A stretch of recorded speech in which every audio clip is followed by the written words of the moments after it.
Good afternoon. My name is Chuck O'Neill. I'm Deputy Executive Director with the Kentucky Board of Emergency Medical Services. It is Wednesday, May the 20th at 2:03 p.m., and it is EMS Week across the nation, and we thank you all for being with us today. I count currently 203 participants on our Zoom today, and I'll pass things off to KBEM's Executive Director, Michael Pointer. Thanks, Chuck. In the last 60 days, we've been faced with an event that we've never experienced in our lifetime. We've had to adjust, we've had to acclimate, we've had to alter, and we've been challenged by many obstacles, but we have held our ground and we move forward each day. Thank you to the EMS professionals across the Commonwealth on the front lines of this COVID-19 crisis. I understand that this year's National EMS Week is probably not a top priority as the crisis continues. I also recognize that EMS professionals on the front lines of this crisis every day, you're planning, you're adapting, and responding to take care of your citizens and your communities. Because of the impact of COVID-19 on many EMS services across Kentucky, it's unlikely that you'll be able to celebrate and participate in EMS Week in a normal way that we normally do. Today, I've invited Governor Beshear to join us to give us his thoughts on how far we've come, where we are now, and the direction in the future. So, Governor, thanks for taking time out to talk with us, and we appreciate your support. I'll turn it over to you. Well, thank you for having me, and let me start the way that I always start. By reminding us all, and we know it, that we're going to get through this and we're going to get through it together. I'm also joined by the Lieutenant Governor here today because we wanted to make sure that during this National Week, we could honor you the best way that we can in the middle of COVID-19. Y'all are heroes. I mean, you are amazing. We have seen different times where we've asked you and others to step up, but this is a 1 in every 100-year worldwide health pandemic, scary in different ways. One of the first times that your work could directly come home with you and even potentially harm your families. Yet, you have done everything that has been asked of you, and because of your work and so many others, we are in a place today that I never thought would have been possible at the beginning of this epidemic. Now, as you all know, we just first started hearing about COVID-19 in late December. At least we didn't think at the time that it had reached the United States until the first couple months of the year. And we had our first case on March the 6th, if I remember right. And what we saw beginning in that day was an escalation, though different in size. It looked a lot like what we continue to see in New York, in New Jersey, in New Orleans, and a little more broadly in different parts of Louisiana. But we, here in Kentucky, took aggressive action. It was acting quickly. It was the amazing care that you all provide. It was the people of Kentucky coming together, more united, and even today, more united, I think, than ever in our lifetime to save people, many of which we don't even know. I think that's a pretty incredible statement. Now, you all do this on an everyday basis, but it required the rest of Kentuckians realizing that their actions on any given day could affect somebody they didn't know to act a little bit more like you. Selfless, looking out for other people. And I will tell you, as a state, we have come so far. The initial modeling I received suggested we could lose up to 80,000 or more Kentuckians to the coronavirus. As we sit here today, one model just reduced in half the number of losses they think that we will have overall. It's still higher than I'm going to let happen, but that's down to almost 1,000. I'll tell you, I had a number sitting on my desk for the first 2 months, which were dark, difficult times where we struggled to get PPE. We struggled to find additional ventilators. Thank God we didn't need them. But it was a little over 33,000. And that was one of the better estimates and better circumstances at the time that we were facing. But as a Commonwealth, we have done something that we have never seen in human history, and it's how we have plateaued this virus. It's because of our healthcare industry. It's because of folks like y'all. It's because of the amazing treatment that we've been able to provide to patients. Not only have we had more people recover than anybody could have predicted, but the stays, there have been fewer hospitalizations, and the length of time has actually been shorter too.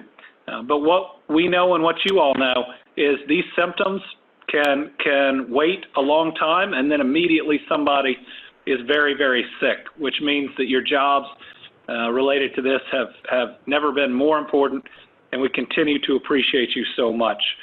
As we move forward, where we are is a very different place. We have gone from the escalating cases to a plateau. You're going to see numbers jump up and down. A lot of that is because we're doing targeted testing. And part of it is, as we reopen our economy, which we have to, we're going to have more positives, but we're going to do this in a way to make sure that we can take care of them, that we have enough hospital beds, and that we can ensure that we don't have the type of spike that could set us back. We're at a time when just this week, we're pushing out significant amounts of PPE to nursing facilities because the federal government hadn't come through on their schedule when they said they would. But not just being able to now provide PPE when it's critically necessary, we're at a place where we're starting to stockpile it to have enough to deal with a fall spike, something that we couldn't get a load of PPE into Kentucky in the month of March, and now with an opportunity moving forward to have more of it. Our testing, my goodness. Originally there wasn't a test, then the CDC test didn't work, and then it was a severe limited amount that only the state lab was processing. We now have enough capacity just from Kentucky-based labs to test almost 5% of our population per month, if we can get them there to be tested. This is all an incredible story about the power of the spirit of our people in Kentucky, because just about everything that I've talked about, we have done together, us right here in the Commonwealth. We have a history and a tradition of being tough and of being able to take on the challenges in front of us. But what we have seen from this is something truly special, that we are a selfless, compassionate people, that when times get hard, we go to work. And where we are today, I couldn't be prouder to be Kentucky's governor and maybe to have played some small part in it, knowing that much more credit is due to others. As we move forward, I believe that we are moving at the right pace, and I know some think we're moving too fast and some people think we're moving too slow, and if that's the case, we're probably doing it just about right. But making sure, knowing that how this virus can react and that it's still out there, making sure that we do it in a way to where we don't overload you, we don't overload our healthcare system, and that we make sure that you're getting the days off when you can, that we have the type of gradual, smart reopening that ensures we don't have to close back down again. And my desire, more than anything, and there are two, is number one, to ensure we don't have a second spike, to where our economy can continue to reopen, reboot, grow, and thrive. I believe states that can do that will be the most successful in the long run. And second, I want to do everything I can to try to get our kids back in school in the fall.